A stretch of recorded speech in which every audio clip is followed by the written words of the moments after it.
مرزا جی فرماتے ہیں، اور وہ ایک لے کر آتے ہیں جی، وہ جب افتراق ہوگا تو دو گروہ بن جائیں گے، اقرب الی الحق وہ ہوگا جو خوارج سے قتال کرے۔ وہ کہتے ہیں اس کا مطلب دوسرا بھی حق پہ ہے۔ تو سورہ آل عمران میں اللہ تعالیٰ نے منافقین جو 700 بھاگے تھے نا احد سے، اللہ نے فرمایا یہ اقرب تھے اس دن نفاق سے ایمان کی نسبت۔ یہ عربی کا محاورہ ہے۔ اقرب الی الحق کا مطلب ہے حق والا، کیونکہ دوسری جگہ تو باطل ون سائیڈڈ ہے کہ باغی جماعت قتل کرے گی، وہ اللہ کی طرف بلائے گا، وہ دوزخ کی طرف جماعت بلا رہی ہوگی، ون سائیڈڈ بات ہے۔ اقرب الی الحق لیتے ہیں، اس کو فٹ ان کرے نا تو یزید والا معاملہ جو ہے وہ بالکل اس اعتبار سے مجرم بنتا ہے۔ اس کے دور میں یہ معاملات ہوئے، وہ اس کے اندر 100% تھا۔ اور وہ ایک لے کے آتے ہیں جی، وہ جب افتراق ہوگا تو دو گروہ بن جائیں گے، اقرب الی الحق وہ ہوگا جو خوارج سے قتال کرے۔ وہ کہتے ہیں اس کا مطلب دوسرا بھی حق پہ ہے۔ تو سورہ ال عمران میں اللہ تعالیٰ نے منافقین جو 700 بھاگے تھے نا اس سے احد سے، اللہ نے فرمایا یہ اقرب تھے اس دن نفاق سے ایمان کی نسبت۔ یہ عربی کا محاورہ ہے۔ اقرب الی الحق کا مطلب ہے حق والا، کیونکہ دوسری جگہ پہ تو بالکل ون سائیڈڈ ہے کہ باغی جماعت قتل کرے گی، وہ اللہ کی طرف بلائے گا، وہ دوزخ کی طرف جماعت بلا رہی ہوگی، ون سائیڈڈ بات ہے۔ اقرب الی الحق لیتے ہیں، اس کو فٹ ان کرے نا، تو یزید والا جو معاملہ ہے وہ بالکل اس اعتبار سے مجرم بنتا ہے۔ اس کے دور میں یہ معاملات ہوئے، وہ اس کے اندر 100%۔ دیکھیں، سب سے پہلے تو آپ سمجھیں مرزا جی نے جو یہاں اقرب الی الحق کے حوالے سے جو بات کی ہے کہ وہ جو صحیح مسلم کے اندر حدیث آتی ہے نا کہ نبی صلی اللہ علیہ وسلم نے فرمایا کہ خوارج سے میری امت کا ایک لشکر جو ہے وہ قتال کرے گا، تو اب اس میں ہمیشہ سے محدثین یہ بات کہتے آئے ہیں کہ اس سے مراد معاویہ رضی اللہ تعالیٰ عنہ اور اہل شام جو ہیں ان کا یعنی کہ حق پر ہونا اس سے ثابت ہوتا ہے۔ اب مرزا جی سے کہاں عزم ہو سکتا تھا؟ تو مرزا جی نے حدیث کے اندر تعویل کی، اور ایسی بھونڈی تعویل کی کہ مرزا جی کہتے ہیں وہ دیکھو جی سورہ آل عمران میں منافقین جو 700 بھاگے تھے نا احد سے، اللہ نے فرمایا اقرب تھے اس دن نفاق سے ایمان کی نسبت۔ اچھا آپ دیکھیں یہ سورہ آل عمران کے اندر آیت نمبر ہے 167۔ اللہ رب العزت نے اس آیت کو اس طریقے سے شروع کیا ہے، وَلِيَعْلَمَ الَّذِينَ نَافَقُوا وَقِيلَ لَهُمْ تَعَالَوْا قَاتِلُوا فِي سَبِيلِ اللَّهِ أَوِ ادْفَعُوا قَالُوا لَوْ نَعْلَمُ قِتَالًا لَاتَّبَعْنَاكُمْ هُمْ لِلْكُفْرِ يَوْمَئِذٍ أَقْرَبُ مِنْهُمْ لِلْإِيمَانِ۔ اور تاکہ ہم جان لیں جنہوں نے نفاق کیا اور جس دن ان سے کہا گیا کہ آؤ قتال کی طرف اللہ کے راستے میں، اور یعنی کہ یا کافروں کو دور کرو، تو وہ کہنے لگے کہ ہم قتال کو جانتے ہیں تو ہم تمہاری پیروی کرتے ہیں۔ اللہ نے فرمایا ہم للکفر یومئذ اقرب منہم للایمان، وہ منافقین اس دن ایمان کی بنسبت کفر کے قریب تھے۔ اب میری بات توجہ سے سنیں، مرزا جی نے یہاں پہ کیا کیا ہے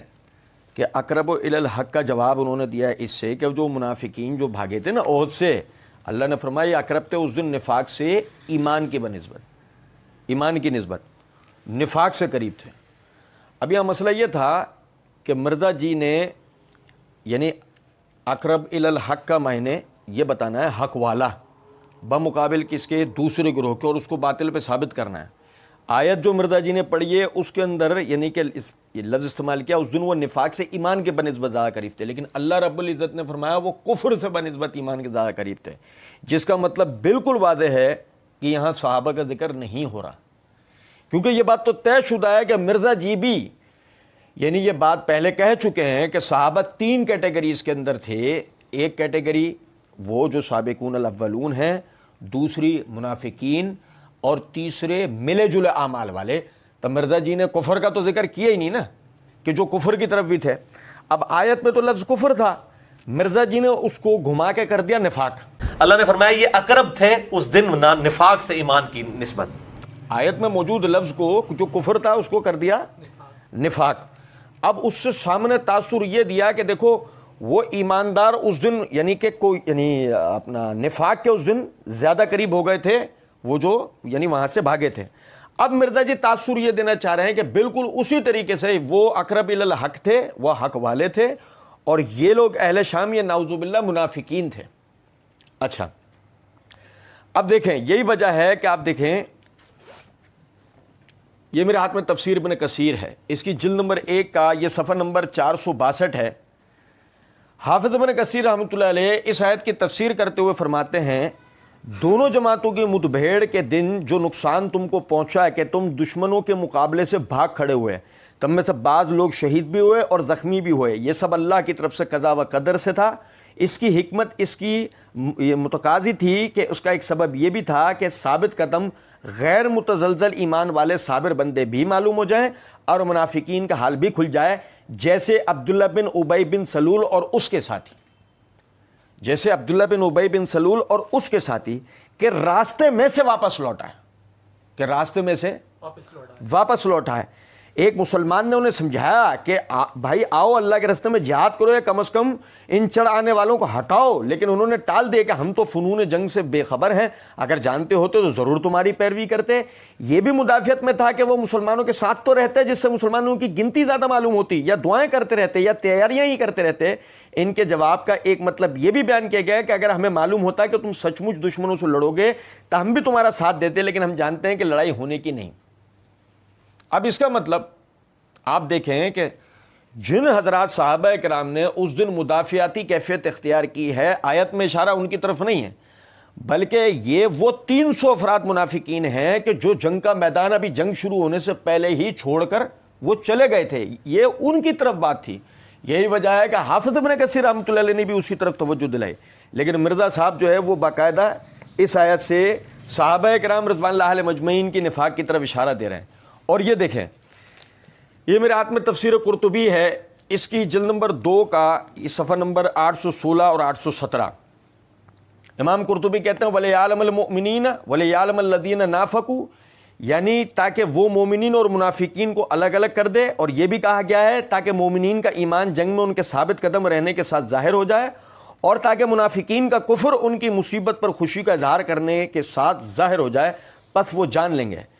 اور قول باری تعالیٰ نافقو وکیل لہم سے اشارہ عبداللہ بن ابی اور اس کے ان ساتھیوں کی طرف سے ہے جو اس کی معیت میں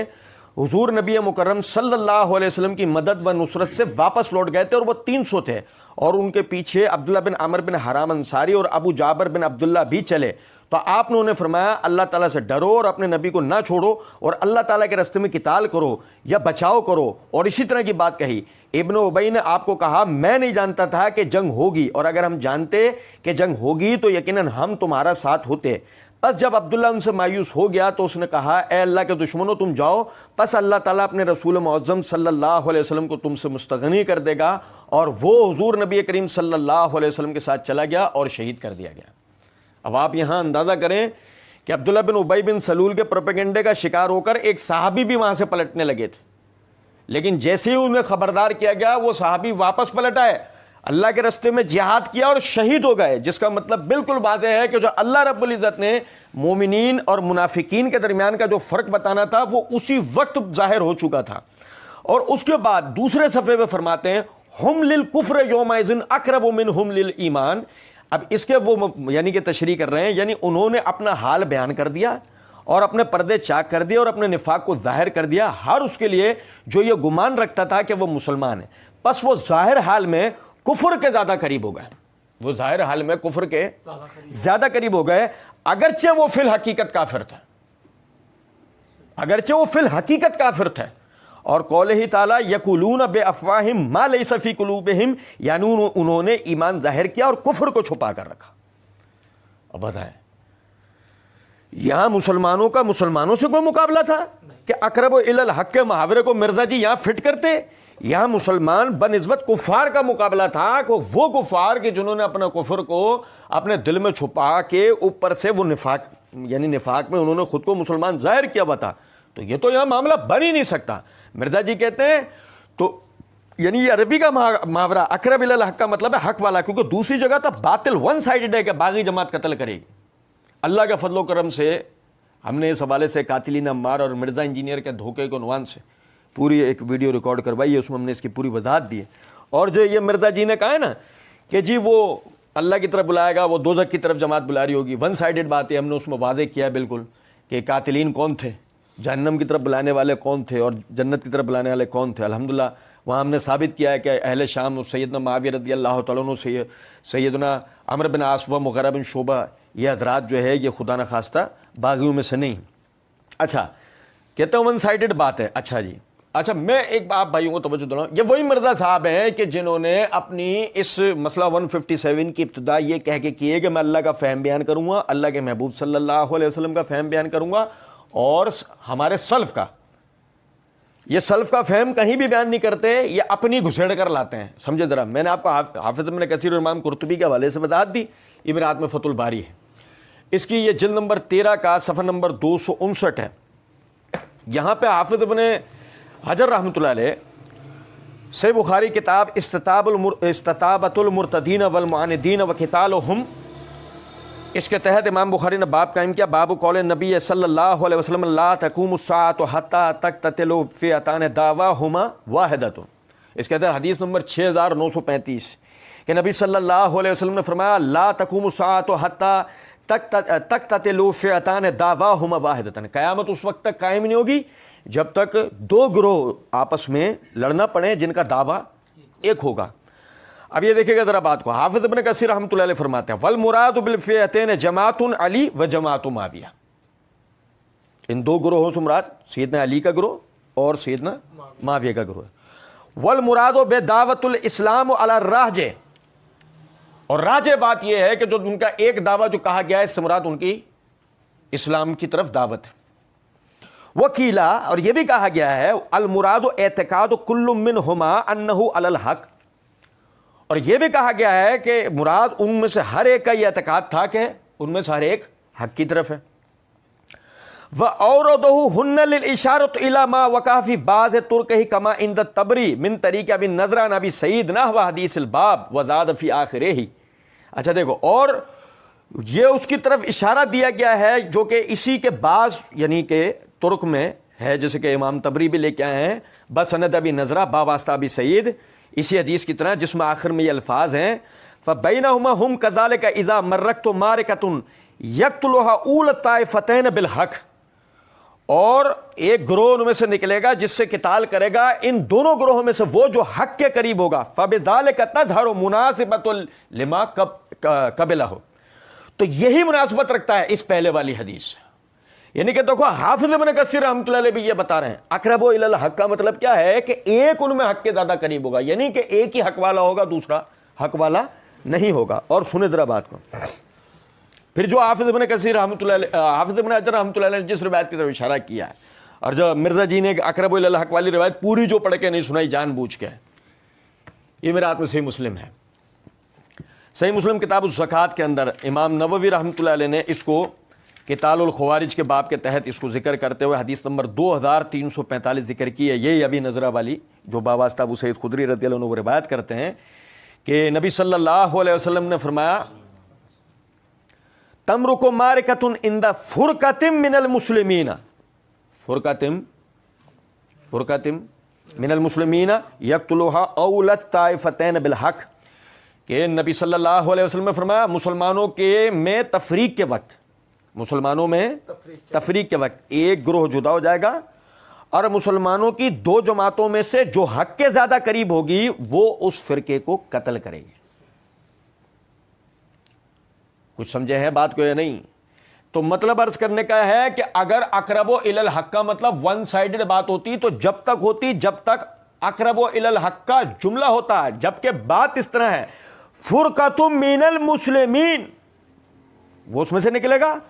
یقتلھا اول الطائفتین بالحق, اسے قتل کرے گا دو طائفوں میں سے ایک جو حق کے زیادہ قریب ہوگا.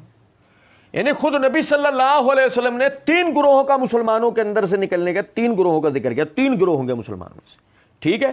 ایک کو باطل پہ قرار دیا ہے کہ جس کو دو میں سے کون قتل کرے گا جو حق کے زیادہ قریب, جس ایک کو باطل پہ قرار دیا اس کے قتل کی طرف اشارہ دیا. اور مرزا جی اور ہمارا اس بات پہ اتفاق ہے کہ اس مراد خوارج ہیں, صحابہ نہیں ہیں. اس مراد خوارج ہیں, صحابہ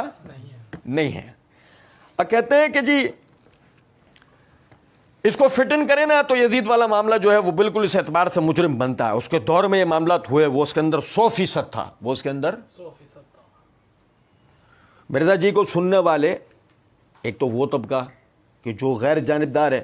اور ایک وہ طبقہ جو مرزا جی کے اندھے بہرے لنگڑے لولے مقلد ہیں، سب کی جناب میں میری گزارش ہے آپ ذرا سمجھیں اس بات کو کہ اس کے دور میں معاملات ہوئے وہ اس کے اندر 100% تھا۔ یہ جو مرزا جی کا یہ کہنا کہ یزید سیدنا حسین کی شہادت کا 100% ذمہ دار ہے، یہ اس صورت میں تو کہا جا سکتا تھا کہ جب صحیح سند سے ثابت بات ہوتی کہ یزید یا تو قتل حسین کا حکم دینے والا ہے یا اس پر راضی ہونے والا ہے۔ آپ سمجھ رہے ہیں بات کو؟ یہ تو اس صورت کے اندر تو ممکن تھا کہ جب ہم یہ کہہ سکتے تھے کہ 100% جو ہے یزید اس کے اندر ملوث ہے، لیکن اگر یہ بات ثابت نہیں ہوتی تو اس صورت میں مرزا کا یہ کہنا وہ 100% تھا، غلو کے علاوہ کوئی اور چیز ہو سکتی ہے؟ کم از کم یہ مبالغہ رہی ہے، کم از کم۔ ہم یہ نہیں کہتے کہ چلو ہم مرزا صاحب کی رکھ لیتے ہیں بات کہ جی مرزا صاحب نے یہاں پہ دجل نہیں کیا، مرزا صاحب نے دھوکہ نہیں دیا، لیکن جب مرزا جی یہ کہتے ہیں 100% یزید اس کے اندر شریک تھا، 100% آپ جب کہہ سکتے ہیں کہ جب آپ کو 100% کا ثبوت آپ کے پاس ہو۔ پلے کیا آپ کے سوال کرنے والے نے آپ سے سوال بھی کر لیا، آپ نے اس کے جواب کے اندر ایک دلیل آپ اس کے اوپر نہیں دے سکے۔